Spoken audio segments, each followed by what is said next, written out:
ثم الرضا عن أبي بكر وعن عمر،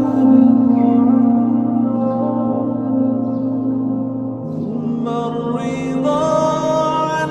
أبي بكر وعن عمر وعن علي وعن عثمان ذي مولاي صل وسلم دائما أبدا على حبيبك خير الخلق